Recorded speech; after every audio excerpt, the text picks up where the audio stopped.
う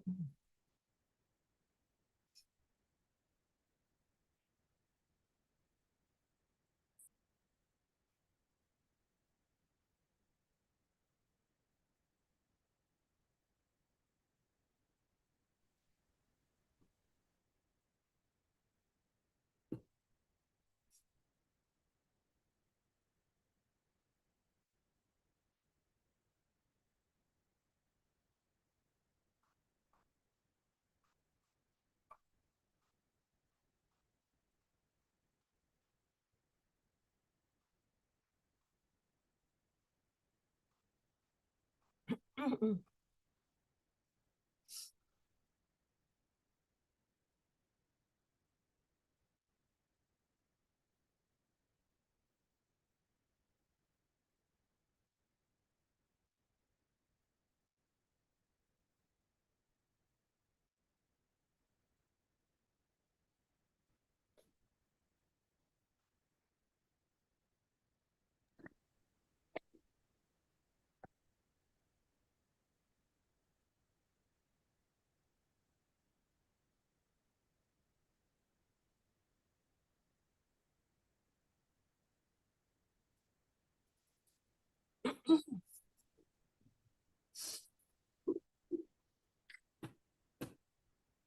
おはようございます。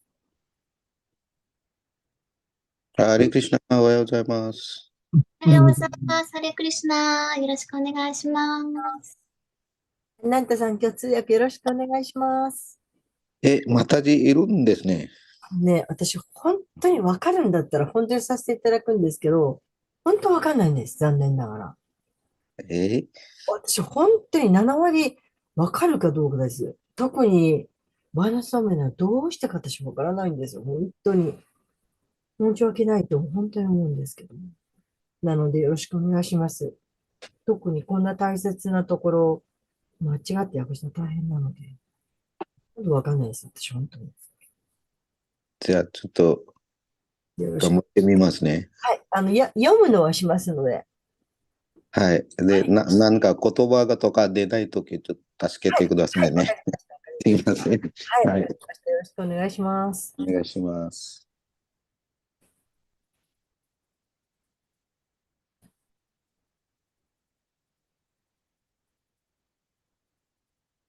いらっしゃいますかね。進めた方がいいんですかね。昨日みたいに。どうでしょ昨日はマハラージが来たら、訳と解説読んだね。う。うん。昨日先に歌って読んで全部やって、でもハラジいらっしゃって、もう読んだかって言われたから、はい、読みましたって言ったら OK ってパッと進められたじゃあ、読みましょうか。んですね。そしたら、うん。なんだち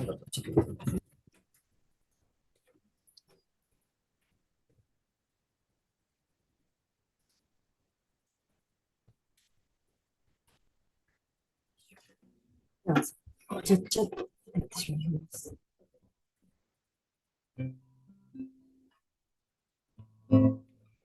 ジャヤラ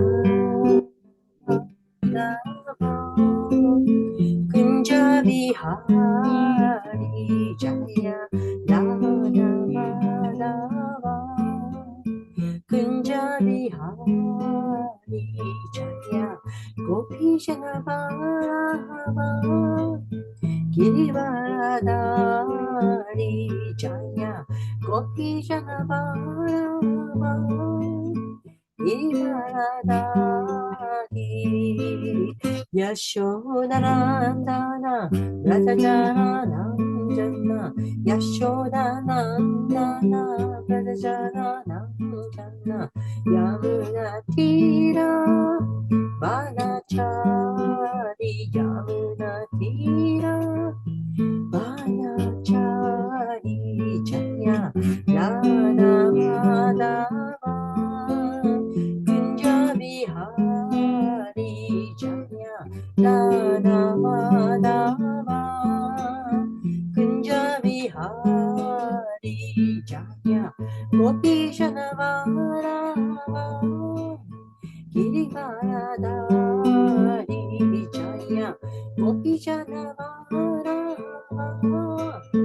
ギリバラダリヤショダナンダナラザジャナナンダナヤショダナンダナラザジャナナンダナジャムナティラバナチャリジャムナティラバナチャリジャヤラダマダバクンジャビハリジャヤラダマダバクンジャビハリジャヤラダマダバクンジャビハリジャヤラダマダバクンジャビハリジャラダマダバキチュラプラババラキじゃあでは先に説を読んでおきます。今日は10の29の17節です。17節の解説があまり短いので18まで行った方がいいと思い、17、18いきます。シュロカは17の方行きます。タドリシトゥバンティカンアヤタバガPradrushtavantikam ayataバンブラジャヨシタ Bhagavan Vrajayoshitaha バダタンシュレシト Avadad Vadatam Sreshto バチャペシャイルビモハヤン Vachaha Pesher Vimohayan タドリシティバンティカンアヤタ Pradrushtavantikam ayata バンブラジャヨシタ Bhagavan Vrajayoshitaha バダタンシュレシト Avadad Vadatam Sreshto バチャペシャイルビモハヤン Vachaha Pesher Vimohayan どうぞ。तादृष्टवान्तिकम् आयाता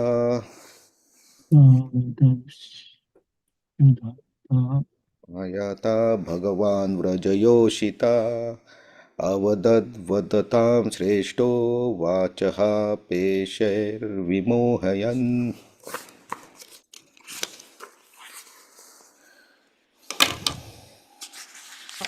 あとはもういらっしゃいませんか？それじゃあ、単語のに行きます。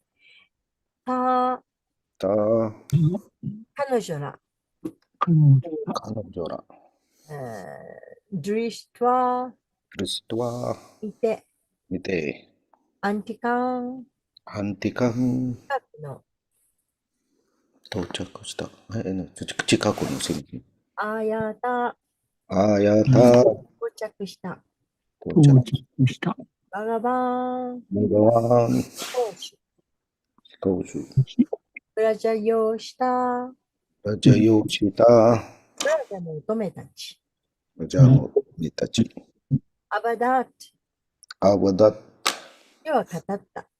シュワタタバダターン、ワダン話すものの、ナソナシュレーシター、シュレシタ最高のもの、最高のものバーチャー、ワチャ言葉の、ペシェ飾りで、飾りでビモーハヤン、ウィモハヤン当惑して、とワクしてでは翻訳です。ブラジャーの乙女たちが到着したのを見て、最高に話し上手なクリシュナは、彼女たちの心を惑わせる魅力的な言葉でお迎えになった。シュラプラッパーダのお弟子さんたちによる解説です。クリシュナに寄せるゴーピーの愛という精神的な性質を定めてから、シュガデーバ・ゴースワミは話を続けました。解説短いので次にも進めます。18節です。シュリバガバウバチャスバガタンボマハバガプリヤンキンカラバニハバブラジャシャナマヤンカチッブリタガマナカラナム、えー翻訳です。主クリシュナは言った。最も幸運な女性の皆さん、よくいらっしゃいました。皆さんに喜んでいただくために何をしましょうか。ブラジャではすべて順調ですか。皆さんがここにいらした理由を教えてください。解説です。ゴーピーたちがなぜ来たか、クリシュナは完璧にご存知でした。実際、ロマンチックなフルートのメロディーで彼女たちを呼んだのはクリシュナです。ですからクリシュナはなぜそんなに急いでここに駆けつけたのですか。街で何か問題があるのですか。そもそもなぜここに来たのですか。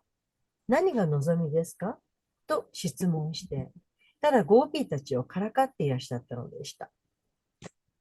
ゴーピーたちはクリシュナの若い恋人でしたから、こうした質問はクリシュナとの夫婦愛を楽しみたいという素朴な思いでその呼びかけに応じた彼女たちを確かに当惑させました。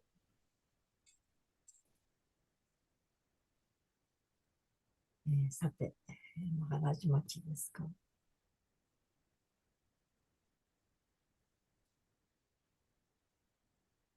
Ananda Prabhu, this is confirmed, right? Maharaj? Yes. Yes, yes. Okay. では少し時差もあるのかもしれんし、何ですか、マレーシアからでしたっけね。うん。ね、少し待っていた方がいいですね。はい、待ちましょう。じゃあ皆さんちょっと、ハレイクシナを唱えて、そうか、ハレイクシナを唱えてるか。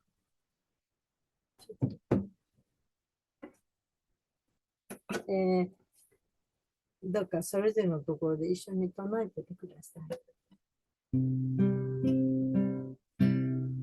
ハレクリシナ、ハレクリシナ、クリシナ、クリシナ、ハレハレ、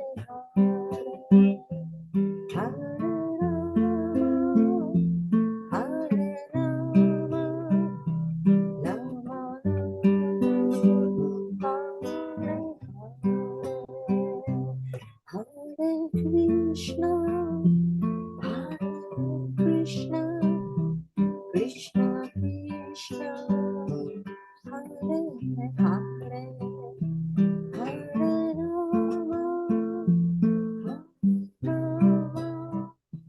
ラマラマ、ハレハレ、ハレクリシナ、ハレクリシナ、Krishna, Krishna, Hare Hare, Hare Rama, Hare Rama, Rama Rama, Hare Hare, Hare Krishna, Hare Krishna, Krishna Krishna, Hare Hare. Hare Rama, Hare Rama,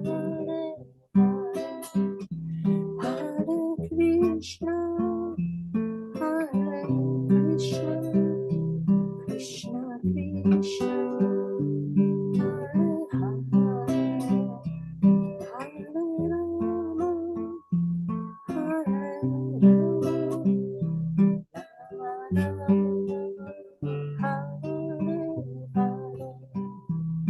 Hare, Krishna, Hare Krishna, Krishna Krishna, Hare Hare,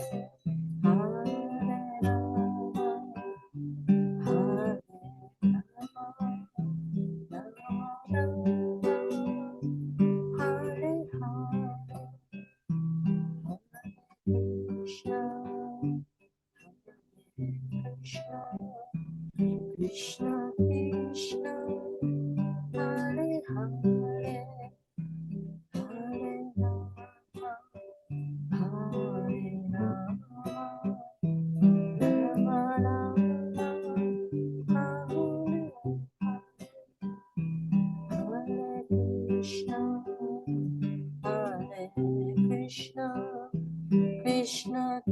Krishna, Hare Hare, Hare Rama,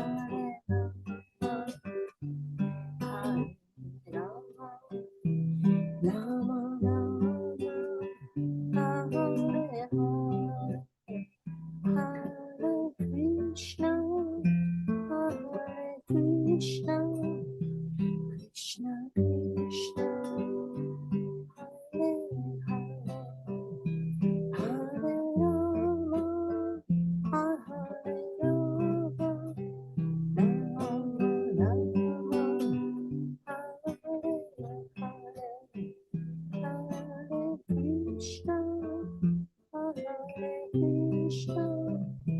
Krishna Krishna, Hare Hare,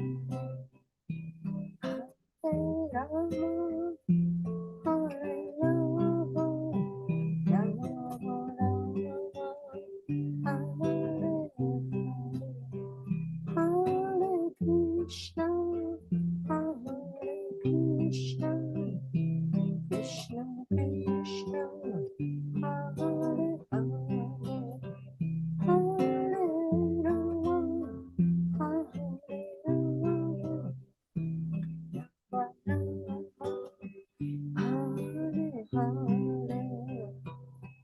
Hare Krishna, Hare Krishna, Krishna Krishna, Hare Hare, Hare Rama, Hare Rama, Rama Rama, Hare Krishna,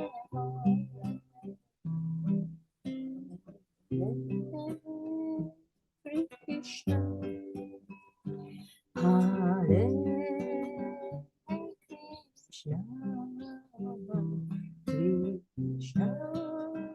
Krishna, Krishna Krishna, Hare Hare, Hare Rama, Hare Rama, Rama Rama, Hare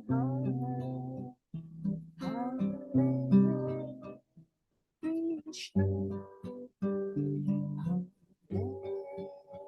Krishna, Krishna Krishna, Hare Hare,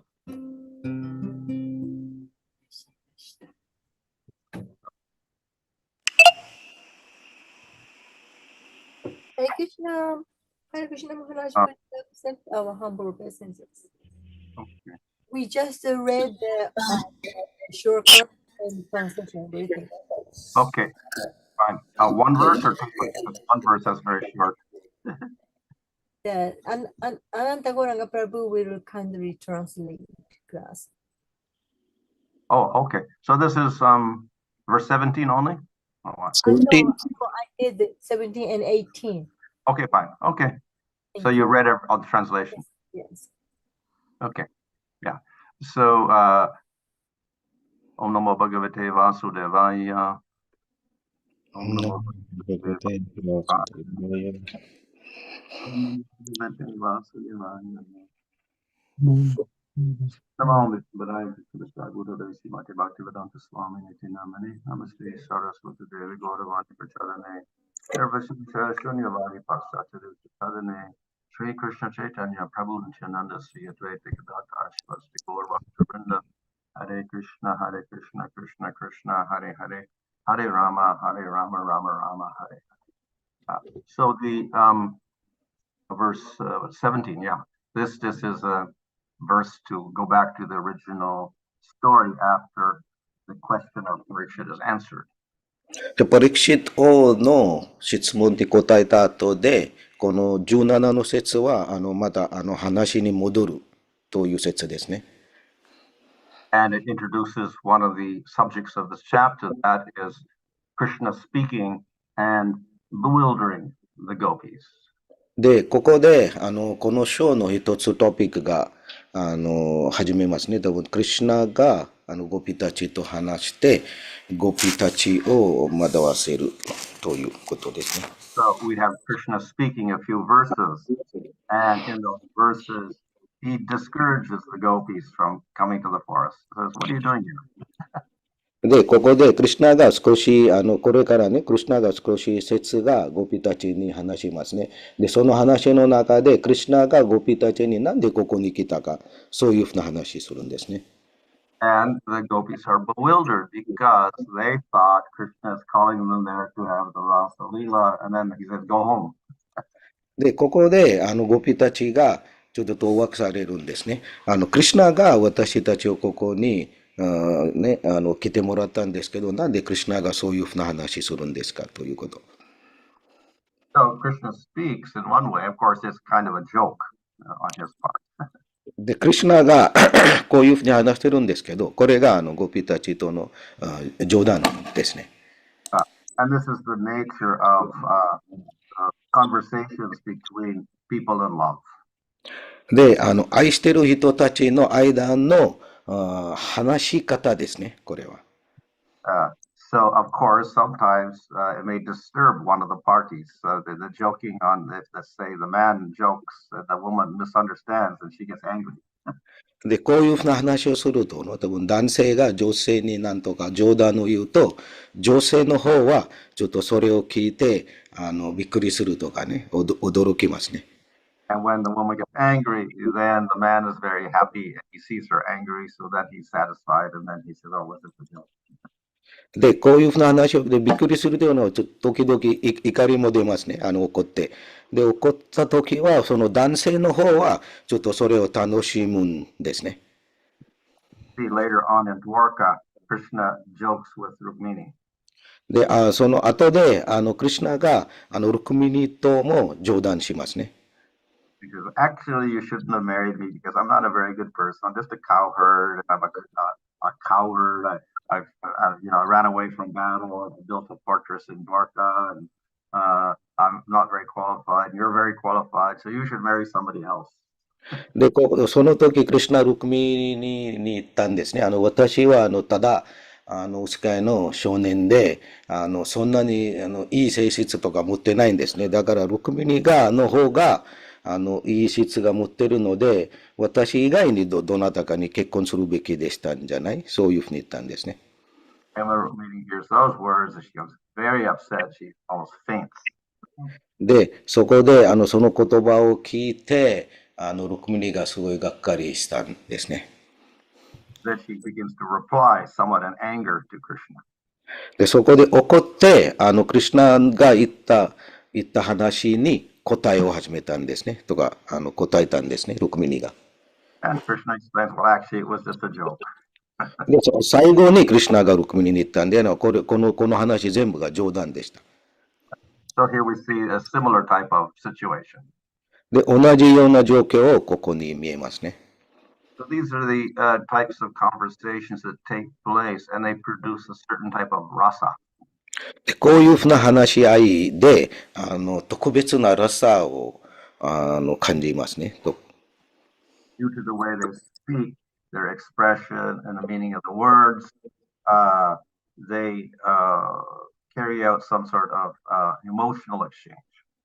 で、こういうふうな話で、感情もありますね。で、話し方とか、話の言葉とかで、感情的なラサもありますね。とは意味もありますね。And this is not available in other relationships like Krishna with the cows, or in the modern world, people with their dogs, or whatever like that. You can't have a clever conversation. で、こういうふうな話ね、例えば、今の時代で、人間と犬の間とか、クリシュナと牛の間、そこでそういうふうな話し方がないんですね。存在してないですね。So due to the very, we could say, subtle exchanges that take place through gestures and conversations, we get the development of very subtle rasa. で、こういうふうなね、目に見えない話し方と、話し方ありますけど、でも目に見えないラサが出てきますね。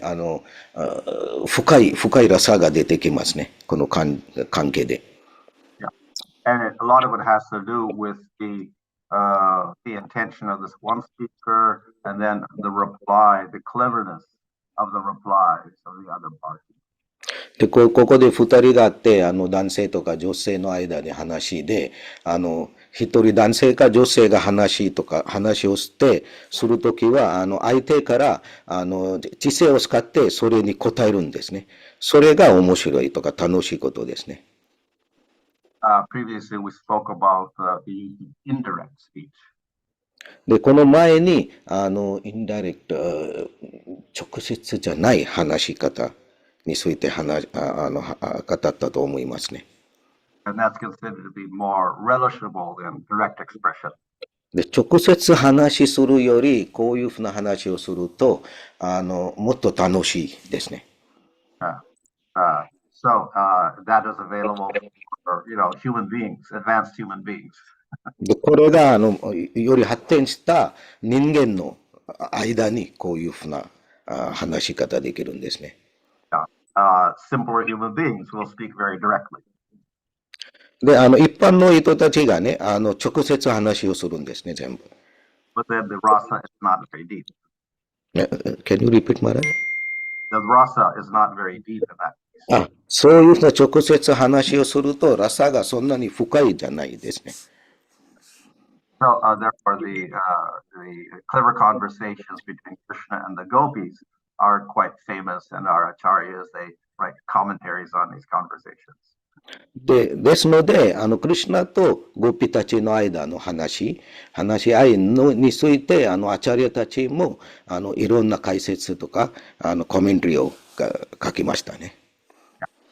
So originally, Krishna is at the beginning of the chapter describes how Krishna was inspired by the autumn, night with the fragrance of flowers and the full moon, etc. Then he decided to have the Ras Leela with the arrangements of Yoga Maya.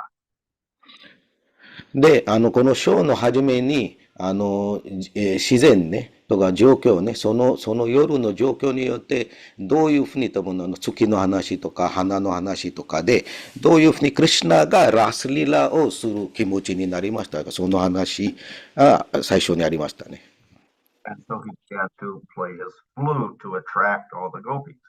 で、その状況で、クリシュナが自分のフルートを弾いて、ゴピたちを魅了するようにしたんですね。And gopis, of course, they were attracted and they left their houses, they left their husbands and the children and the cows and whatever. で、そのフルートの音を聞いて、ゴピたちがもちろん、自分のやってる音とか、子供たちとかから離れて、クリシュナの方に走っていったんですね。And they were so attracted that they interrupted whatever they were doing. If there was milk on the stove, they didn't even take the milk off the stove. They just ran out of the kitchen. で、このフルートの音を聞いて、どこまで魅了したんですかというのは、やってることを全部捨てて、クリシュナの方に行ったんですね。And so finally they arrived and they saw Krishna. で、クリシュナの前にも今来たんですね。So Krishna welcomes them. で、クリシュナがもうようこそ、そういうふうな気持ちで、ゴピたちを話したんですね。So of course, welcome. The word welcome generally we translate as from Sanskrit as swagatam.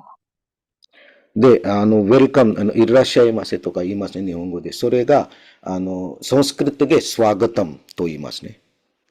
Which is literally two words, su, which means very much or very good, and agatam, which means you have come. で、二つ言葉ありますね。スーとアガタム。スーというのはよくいらっしゃいましたのよくですね。で、アガタムというのはここに来ました。そういう二つ言葉あります。It is very nice. You have come.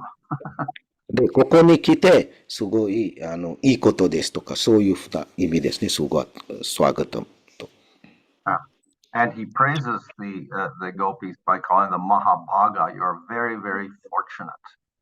で、ここで、ゴピたちをマハバーガと言って、どんな言葉を使ったのかな。プレイズは喜ばせる。喜ばせてるんですね。So, but then he says, well, please tell me, why have you come here? で、その後でゴピータジに聞きますね。なんでここに来たんですか？ What can I do for you? 何をした方がいいですか？ As if he is completely ignorant of why they came. He called them there with his flute, and then he says, well, what are you doing here? 自分でフルートを弾いてみんなに来てもらったんですけど、でも今の話し方見ると、何も知らないとかご存じないように話してるんですね。So, of course, the gopis are very upset by this, are very surprised. で、ゴピたちがこういうふうな話を聞いてすごく驚きましたね。So in this way, he begins, and you'll see the other verses after this, he gives many, many reasons why they shouldn't come. で、この後の説で、クリシュナがいろんな理由がゴピたちに話しません。なんでここに来たのは間違えたとかね、ここに来るべきではない。それについてクリシュナがこれからいくつか説を話しますね。Nice to see you, but actually you shouldn't be here, so you better go home real quick. であなたたちを見てすごい喜びたんですけど、でももうすぐ家に戻った方がいい。So, and then it's described how when they hear this, they're completely disappointed.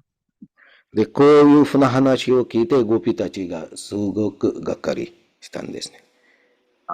But then they're thinking a little bit now, why is he saying this?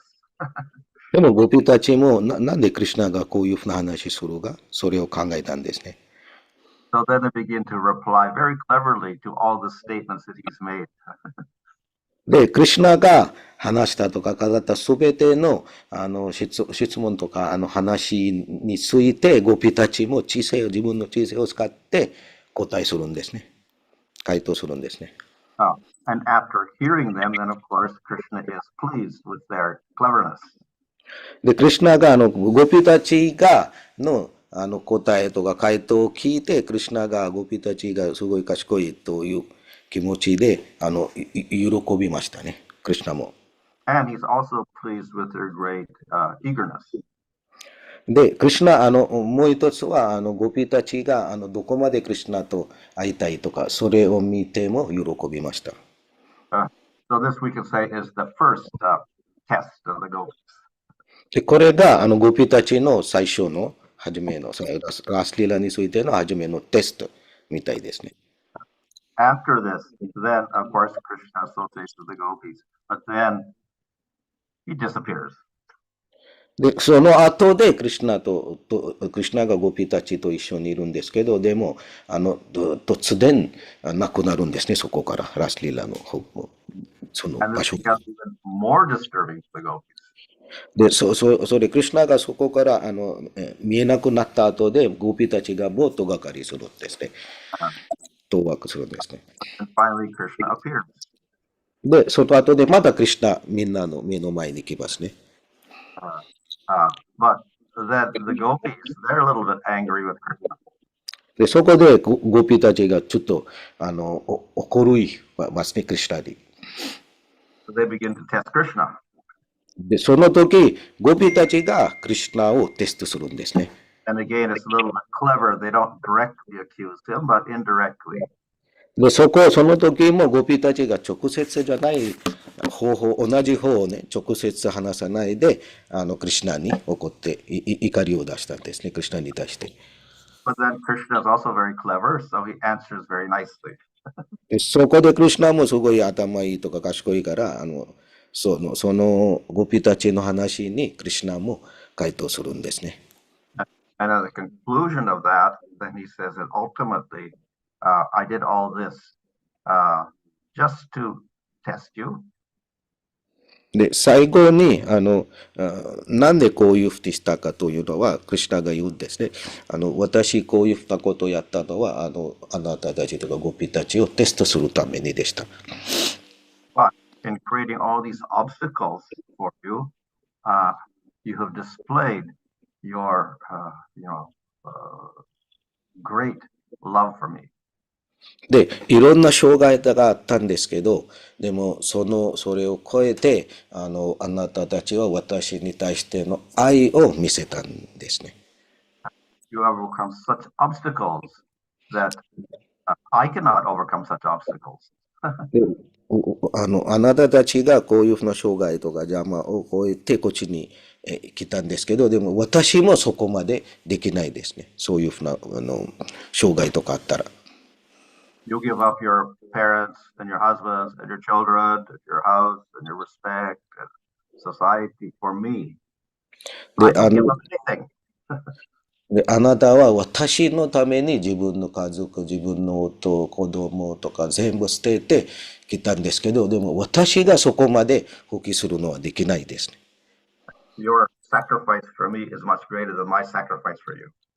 ゴピたちがした放棄とかは私ができる放棄よりももっと高いです。Thus, I can never repay you for your great love. で、こういうふうなことで私がゴピたちにリペ、報いる送ることができないです。So therefore, all that can remain is your fame. By displaying your qualities through these pastimes and creating these obstacles, your fame is spread all over the world. で、こういうふうな話とか、ラスリーラ特別なラスリーラの話でいろんな障害があっても、ゴピたちがクリシュナのところに来た。ということで、ゴピたちの愛とか、ゴピたちの献身者としてがもっと有名になります。The only way I repay you is by broadcasting your great glory. できることは、ゴピたちの偉大さをみんなに伝える。そのことができるんですね。And to show that glory, I've showed how you've overcome all these obstacles. で、こういうふうにして、ゴピたちがどういうふうに、すべての障害を超えて、乗り越えて、クリシュナのところに来たが、それをみんなに伝えます。So when the gopis heard that, they were satisfied. で、これを聞いて、ゴピたちがなんとなく満足しました。Then after that, then they had the main Ras Lila. で、その後で、本当のラスリーラを始まったんですね。So in this way, Krishna made all these different arrangements like this simply in order to have the Ras Lila in its most exalted, joyous state. で、こういうふうに、クリシュナがいろんな障害をいろんなアレンジをして、もっともね、ラスリーラを楽しむ、状況を作ったんですね。So in this particular verse, he says, what is the reason for your coming? で、特に今回の、今度の説で、なんでここに来ましたか、何が理由が聞いてるんですね。And of course, in the previous answer, Sukadev to Parikshit's question, this is also answered. で、前に、スクデオゴスワミが、答えている、答えも終わりますね。And the answer of Sukadev to Parikshit's question was, Krishna is most attractive. で、パリクシット王の質問に対して、スクデオゴスワミの回答は、What was the Maharaj answer? Krishna's most attractive. クリシュナが最も魅力的です。And of course, he's the Supreme Lord. で、クリシュナがもちろん、主行主です。So if you're attracted to the Lord, either in hatred or fear or in love, you get very good results. で、どうかして、もしね、怒りとか、愛とか、恐れて、もし主行主に魅了したら、最も最高の結果を、手に得ますね。But the results for those who are attracted to Krishna positively, that's with affection rather than with hatred or fear, they get better results. で、恐れとかあっても、恐れとかね、怒りとかあっても、クリシュナに魅了すれば、より良い結果を得ますね。And in terms of the devotee or whatever, the result is they get more bliss. で、デュオティの献身者の時は、もっと喜びを感じますね。The gopis, of course, all the devotees are attracted to Krishna. でもちろん、すべての献身者が、クリシュナのところに魅了されますけど、But those who are in Madhurya Rasa, their attraction is strongest. で、マドゥリアラサにいる献身者の魅了の力がもっと強いですね。Their bliss is the greatest, and Krishna's bliss is the greatest. で、そこでの喜びは、もっと最高の喜びです。クリシュナも同じ最高の喜びです。And the Madhurya Rasa in Vrindavan, as opposed to Mathura or Dwarka, is even superior. で、ブンダーワンのマドゥリアラサは、マトラとかドアルカのマドゥリアラサよりももっと深いですね。And so consequently, Krishna's bliss and the gopis' bliss is more. ですので、クリシュナとゴピたちの喜びは、最高の喜びですね。ブンダーワンで。And that bliss is expressed primarily in Bhagavatam through the Raslila. で、その喜びは、シーマッド・バーガワタムでラスリラ経由でみんなに伝えて。This is considered to be the ultimate pastime. で、これが、クリシュナの最高の遊戯と言いますね。It displays the bliss of Krishna and the gopis. で、そこで、クリシュナとゴピたちの喜びを見せます。Through singing, dancing, and conversations and actions. で、どういうふうに見せるかというのは、多分踊り、キルタンしたりとか、話し合いしたりとか、それで、私たちにそれを見えるようになりますね。Sometimes the Rasa Leela is called the Rasa Utsava, or the festival of the Rasa dance. で、時々ラスリラはラスウツサワ、ラサのラス祭りのようにも言いますね。And we know that people express their joy through a festival. で、もちろん、祭りの時は私たちがもう、喜びを出せますね。みんなの前で、みんなと一緒に。So we have this festival, of course, we have Krishna Janmashtami or Gaur Purnima, etc. In the Western world, they have New Year's or Christmas or whatever, all festivals. This expresses joy. で、私たちも多分ジャンマシタミとかゴールポルニマとか、クリスマスとか、新年と祭りとかね、そこでみんな私たちも喜びを、表えますねとか、みんなと一緒に喜びをシェアしますね。The word Utsava in Sanskrit actually, besides being festival, it also means joy, happiness. で、うつさわという言葉ね、祭りが一つ意味で、もう一つ意味はハッピネス、喜びも言いますね。So the Rasa dance, the description of the Rasa dance, the 5 chapters starting with 29, this is considered to be the center of the Bhagavatam. で、ラスリラの5章ね、29から始めての5章は、シリマッド・バーガワタムの中心と言いますね。So it's an expression of the joy of Krishna with the gopis. で、これが、クリシュナの喜びと、クリシュナのゴピたちとの喜びの、見方と言いますね、この5章。In the Brahma Sutras, there it says that the essence of the Lord is ultimately Ananda, bliss. で、ブラムスートラで言ってるのは、すべての思考集のエッセンスは、アナンダ、喜びと言います。Yeah. So the Rasa Leela is an expression of that bliss of the Lord. で、このブリスとか喜びの、エクスプレッション。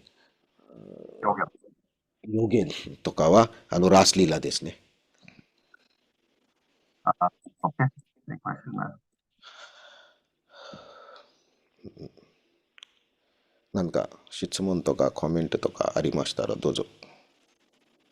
なんかもともとプロブチャットで。シュナのどんな性質が最も魅力的ですか？それは関係によって違いますか？ So Madhumangal Prabhu is asking a question, which is Krishna's most wonderful characteristic, which is most attractive, which Krishna's most attractive characteristic, and is it different for each relationship?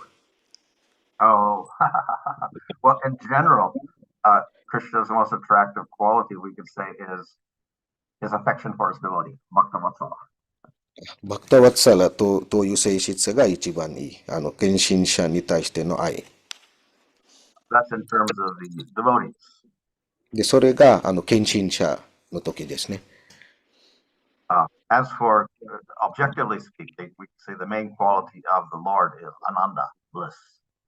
で、一般的に言うと、一番大切な性質は、アナンダ、喜び、ブリスですね。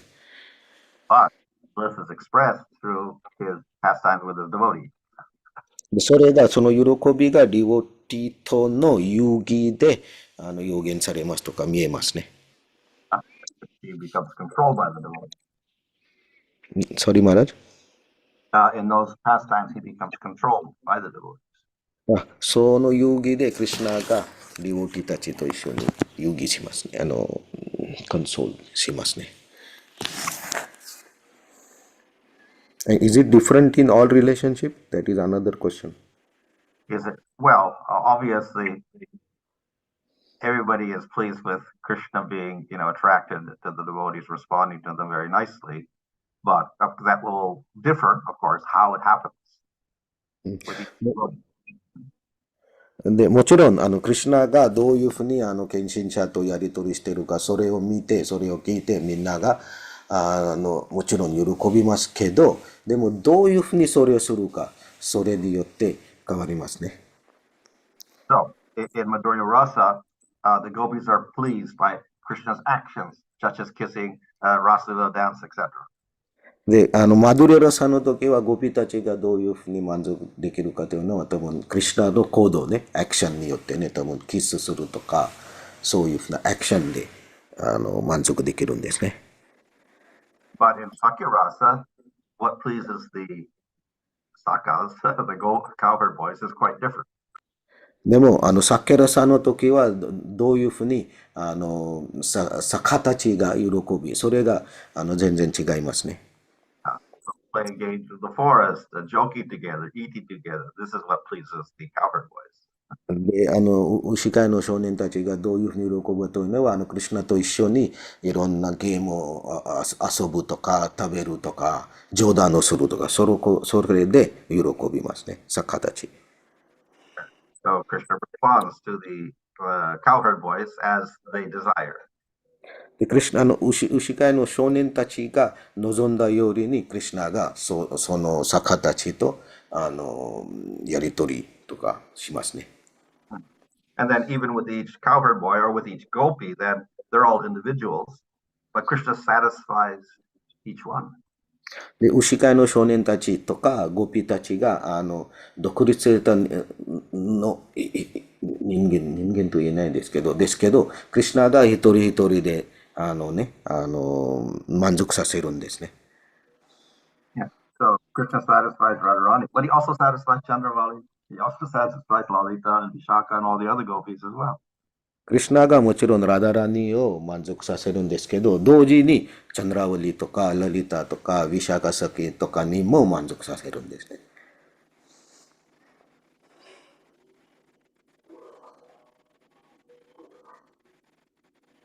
ハレクシナ、I have question. ハレクシナ、すみません。大丈夫ですか？質問なんですが、バガバットギーターの、チャプター13の、バース5のパーポットに、クリシュナシリラプラパダ explained, Krishna is expanded himself until Vijnanamaya, Pranamaya, and Annamaya for tasting the transcendental pleasure. So he expand himself. I was listening to today's class, your class, and you explained about Ananda, his transcendental quality. But this purport, I want to know more about the meaning of this because Krishna expand himself. So why he expand? And this is for the pleasure of the jiva? はい。じゃあ、質問なんですけども、はい。この、ちょうど今日、アーナンダについて、説明があったと思うんですけど、ちょっと13章の、バガバットギーターの13章の5節の解説に、クリシュナは、主はご自身の超越的な至福を味わうために、ビジュニャーナマーヤ、プラーナマーヤ、ギャーナマーヤ、アンナマーヤにご自身を拡張されるっていうふうに書いていて、本来はアーナンダなんだけど、そこに拡張されるっていうふうに書いてあって、これは、なんでそういうふうにされるのか、これはジーバのためですかっていう質問です。Okay. So actually, this is all coming from Upanishads, where we have the koshas, the Annamaya kosh, etc. これが全部、この話がね、全部ウパニシャドから来てるんですね。そこでアナンダコーシという話があって、そこにアンナコーシとかの話がありますね。So through these koshas, we see a gradual development. で、この交渉によって私が、発展とか、グラジュアル、ステップバイステップの発展、どういうふうにするか、それを分かりますね。So we have the gross aspect of food, let's say the material body. で、多分この物質的な体ね、とそこに関連しているのは、一つは食べ物ですね。フード。Then we get the prana, which is also material, but more subtle. で、その後でプラーナの話がありますけど、もちろん物質的なですけど、でも、ちょっと、subtle, which word is better? For the subtle, I'm asking Mataji for subtle. サトルは微細な微細。微細な。そう。プラーナ is ちょっと微細なものね。食べ物より。And then we have mind. The mind kosha is more subtle. マインコシャはもっと微細的ですね。And then they just got vijnana, which we could say is like intelligence is more subtle. で、ビギャノとか知性はもっと微細的ですね。微細ですね。And then it's got the anandamaya kosha is the most subtle. で、その後はアナンダマイコシャというが最も微細コシャですね。So this analogy can be used for, or this comparison can be used for obviously the jiva with his material body and his subtle body, and then the atma. で、この話はジーワに対して物質的な体と微細な体に関連してるんですね。But our acharyas also indicate that when we're talking about Ananda, actually this cannot refer to the jiva, it must refer to the Supreme Lord. で、アチャリアたちが私たちに教えているのは、このアナンダゴーシャという話がジワだけじゃなくて、主語集と関連している。So therefore, the whole description is of the spirit, the Lord in his spiritual body with his spiritual senses, his spiritual mind, his spiritual pranas, etc. ですね。で、このすべての説明はね、主語集についてですけど、精神的な体とか精神的な感情とか精神的な話、チョイス的な精神的な話ですね。And that bliss is the essence of the Supreme Lord. で、そこで主語集の一番大切のセンスとか性質とかはチョイス的な幸福とかブリスとかアナンダと言いますね。And then the same this all comes from the Upanishad ultimately, and in the Upanishad, the Taittiriya Upanishad, that ultimately says the Lord is rasa. で、タイトレウパニシャドのところで一番最後に言ったの、語ったのは、思考集は、ラサです。And through that rasa, the jiva can experience bliss. で、そのラサに応じて、ジワが喜びとか祝福を感じます。So the Supreme Lord's essence is bliss, and if the jiva realizes him, he also becomes blissful. で、思考集のエッセンスはブリスとかアナンドとか、チョイス的な祝福ですけど、それを悟ると、ジワもその喜びとかアナンダを感じます。So the bliss actually is not the expansion, that's the essence of the Supreme Lord, and all the other things, his, body and senses, we can say are the expansion. で、思考集の体とこのは拡張体ですけど、でも、喜び、ブリスとか祝福ね、チョイス的な祝福は、思考集のエッセンスとか中心ですね。拡張体ではないですね。And it is true that these other coverings, that's the intelligence, mind, pranas, and body, that one can experience and express bliss. で、その喜びとか祝福がどういうふうに表現するというのは、これ、アナンダの後でいろんなことがありますね。ヴィギャーのマインドとか、プラーナとか、食べ物とか、フードとか、それによって私たちがそれを表現します。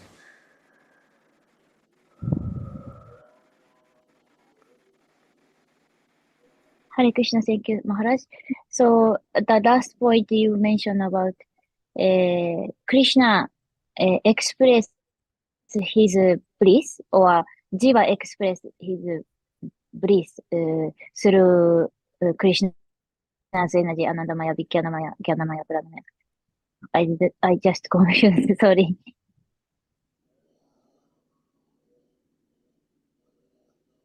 Hare Krishna. Is there a question there?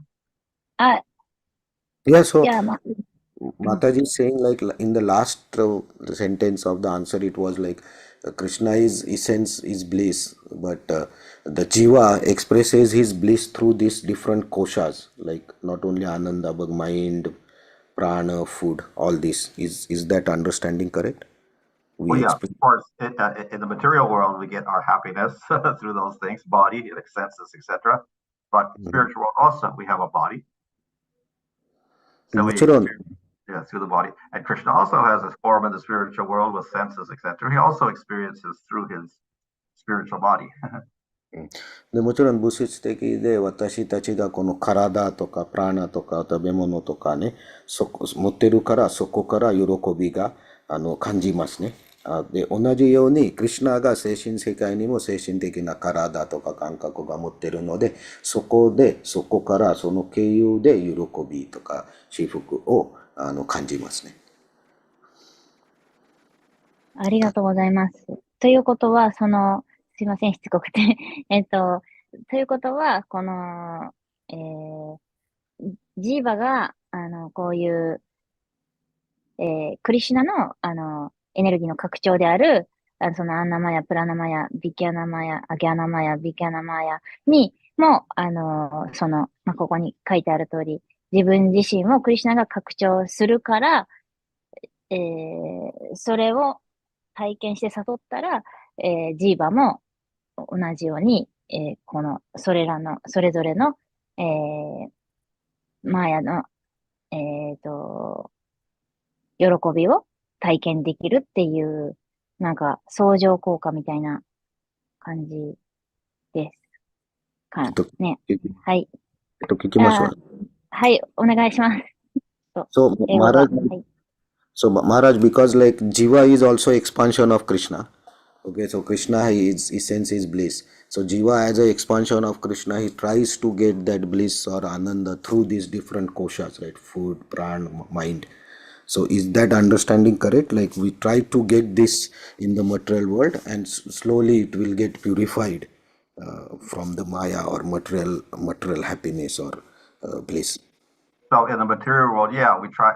Our nature is to experience bliss, so we try to get bliss for ourselves through body, mind, senses, etc. そう、生命体はその喜びを感じるために、多分、体とかね、体を使ってとか食べ物とかね、その経由でそのアナンダを感じるようにしますね。クリシュナの拡張体とか生命体としてね、そのエッセンスが持ってるから。で、それどういうふうに感じるかというのは、ここにいろんな校舎があるんですね、そこで。それで。 However, a wise person will understand that ultimately trying to get happiness through senses, etc., is a cause of suffering. So でも、 therefore, let us give up the body and we get liberation.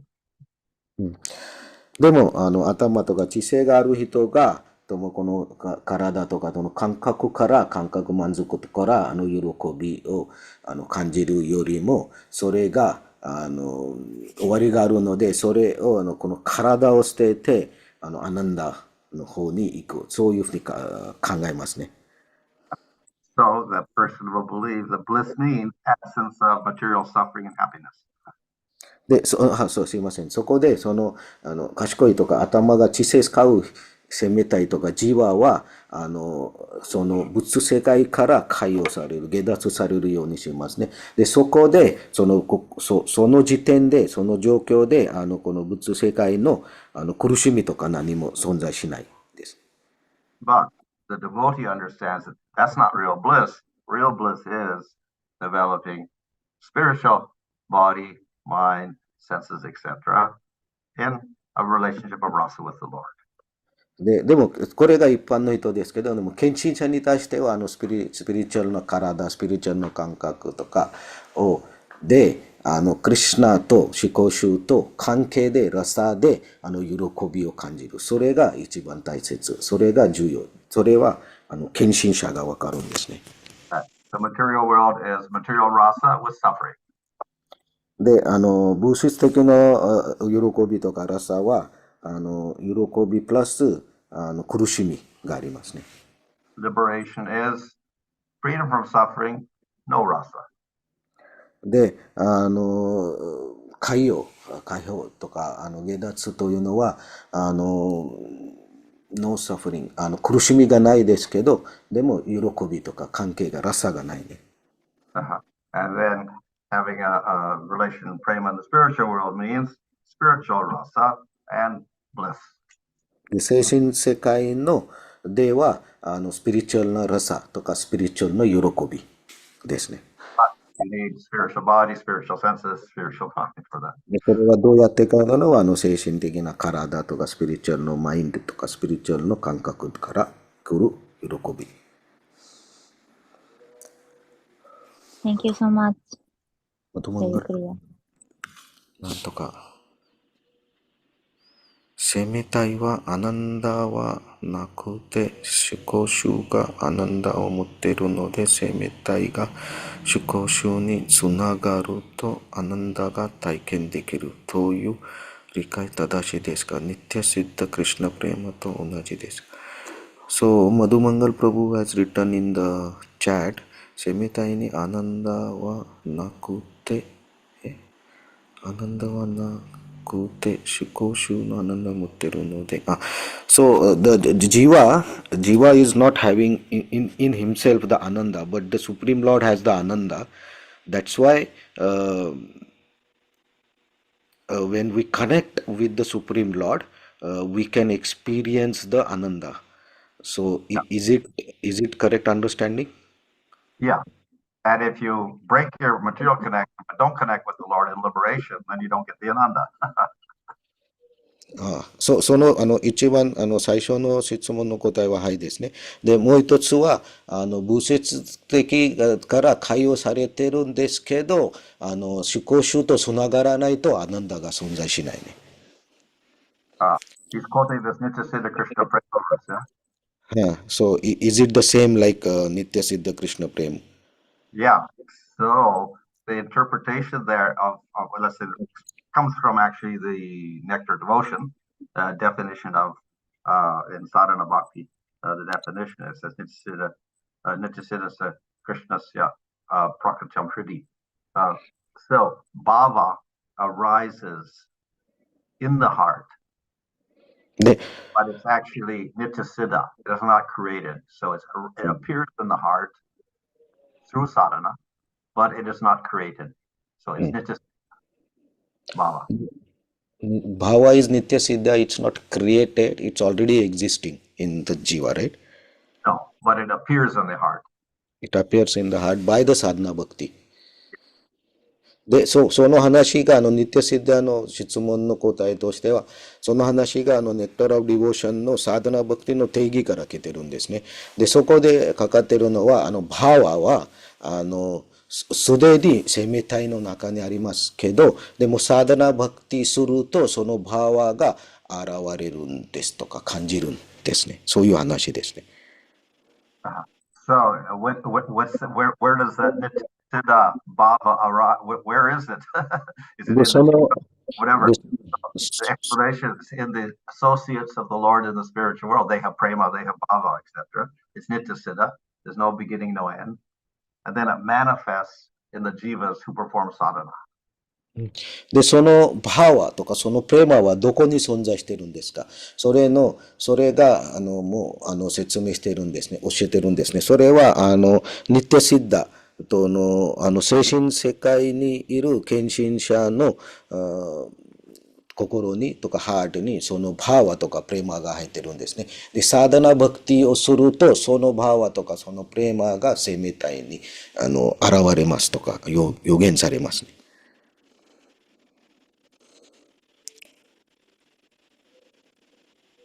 Of course, the other argument could be, well, why can't it always be in the jiva and just simply manifest? で、もう一つ疑問になるポイントは、なんでそのバーワとかそのプレマが、すでに、ジーワのハートの中にいることではないですかって。A reply to that could be that, well, if it's already there in the jiva, prema is already there in the jiva, how could it ever get covered up? でね、それの答えとかね、議論になるのは、ポイントは、じゃあもしそのプレマとかそのバーワがすでに生命体の心の中にいると、そのプレマがなんでとか、どういうふうにそれをカバーするんですか？それできないという。Maybe the only answer could be is that, well, it's just a little bit of prema, so it gets covered up. それどうやってカバーされるかというの、それの答えは、もう生命体の中にほんの少しなバーワとかプレマがあるので、それがカバーできる、される。But if it's so little, then it's prema at all. It would not be prema. で、それがほんの少ないとか少しだけですので、本当の意味で見ると、プレマとかはないですね、それは。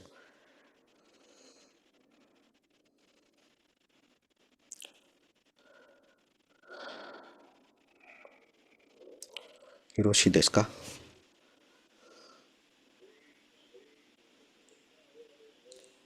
Maharaj, are you available tomorrow morning? Yeah, tomorrow. Okay, Maharaj. Thank you very much, Maharaj.